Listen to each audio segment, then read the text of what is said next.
My mother, who was very motivated, said from the day I can first remember, "You're going to college, and I don't care what you say." She was very intellectual, but had never had a chance, with the Depression and everything like that. I'm not sure she even graduated high school. But she read like a fiend, and she made me read like a fiend. She took me to the library every week. She didn't care what I got. She just said, you read. And I read every sports book that was ever written. And I was attracted to lots of colleges because of sports, because my college entrance exams weren't that good. Well, it was high school, actually. I think we were juniors, right? Beginning of the junior year or later? No, beginning of the senior year. Junior year, I think. Junior year? Okay. Supposedly you walked by my house. Yeah, but that's only because I was bumming rides every day and I often got let off there. And you walked me to school. Uh-huh. And that was it.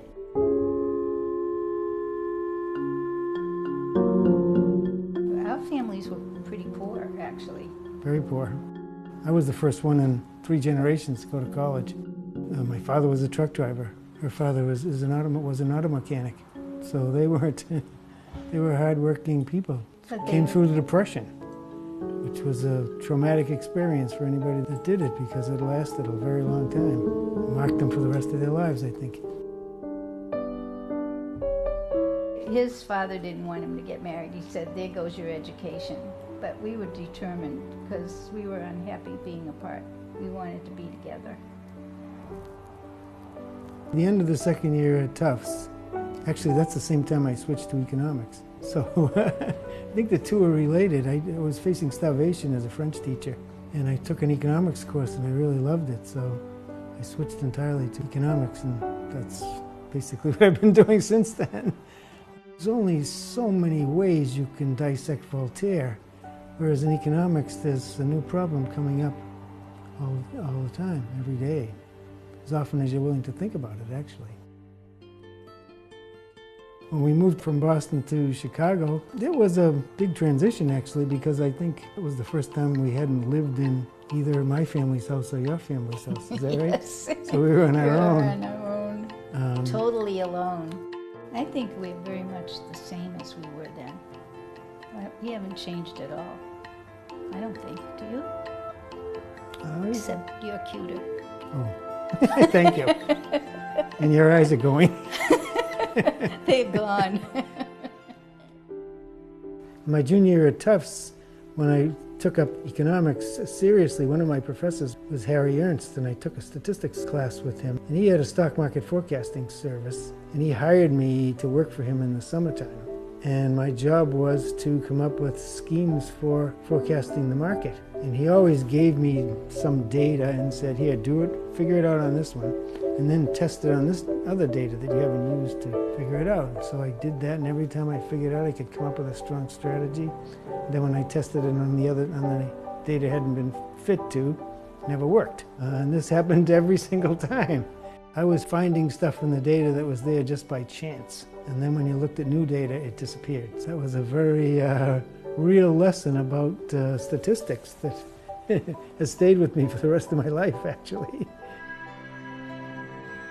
Harry Roberts was a professor at University of Chicago, very much interested in the work and stock prices that was coming up at that time. His course was kind of eye-opening in statistics for me because his philosophy was you never take models seriously.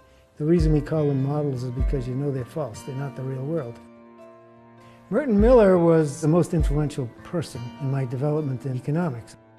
When I came to write my thesis, it was clear he was the person to talk to, along with Harry Roberts. He was the economics side, Harry was the statistics side.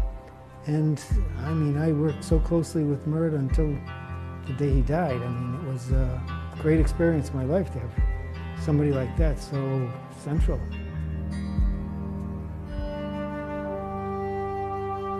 The thought process behind my thesis was real simple. We had a baby, and the pressure of getting done and having an income was fairly high. It was really, not to brag or anything, but it was the first big use of computers to analyze a large body of data. At that time, I was using the mainframe that had just been put in, and there was a guy in the physics department using it. and that was it.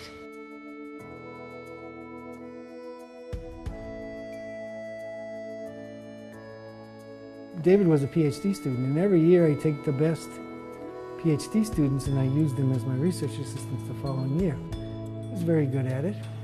And then he came time to write a thesis, and he said, well, I see what you do, I think it's great, but I don't want to do it. I want to go out and work. And so I called Mac McQuown, who has been involved with Dimensional from the first day, just like I have.